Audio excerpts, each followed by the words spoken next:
बंद हो गइल पबजी, बंद हो गइल पबजी।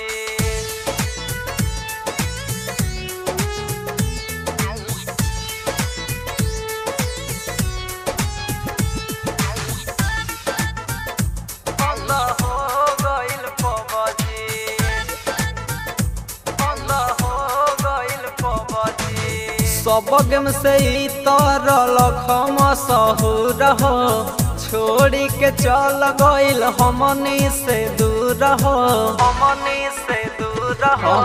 सब गेम से ही तरल खम सहूर हो, छोड़ी के चल गइल हमनी से दूर हो।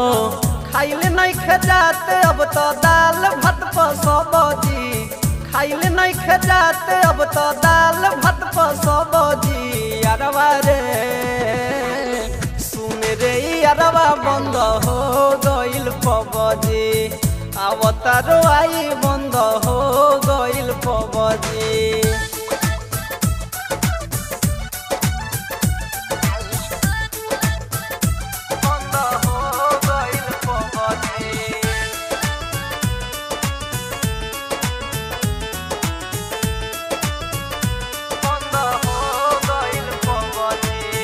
कैसे के होई अब टाइम पास हो, एही परल सब लोगवन के आस हो।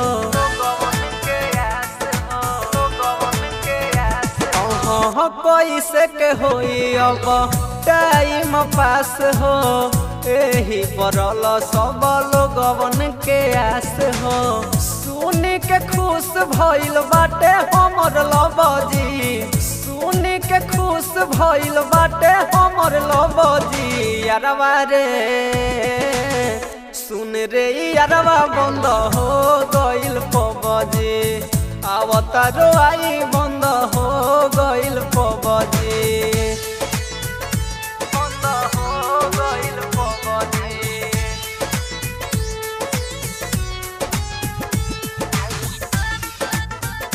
बंद हो गइल पबजी, बंद हो गइल पबजी। रोहित राजा रहत रहले एही पबजी, पापा से अपना कराई के जी।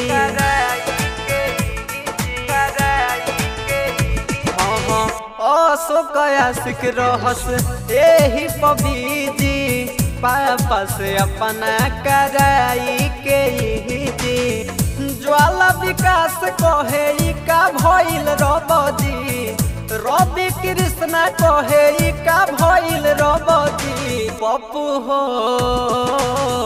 अवतारो आई बंद हो गइल पबजी, अवतारो आई बंद हो गइल पबजी। सब गेम से ही तरल खम सहूर हो, छोड़ी के चल गइल हमनी से दूर हो, हमनी से दूर हो। सब गेम से ही तरल खम सहूर हो, छोड़ी के चल गइल हमनी से दूर हो। खाइल नहीं खेजाते अब तो दाल भात पर सब्जी, खाइल नहीं खेजाते अब तो दाल भात पर सब्जी। यारवा रे सुन रे यारवा बंद हो गइल पबजी, अवतारो आई बंद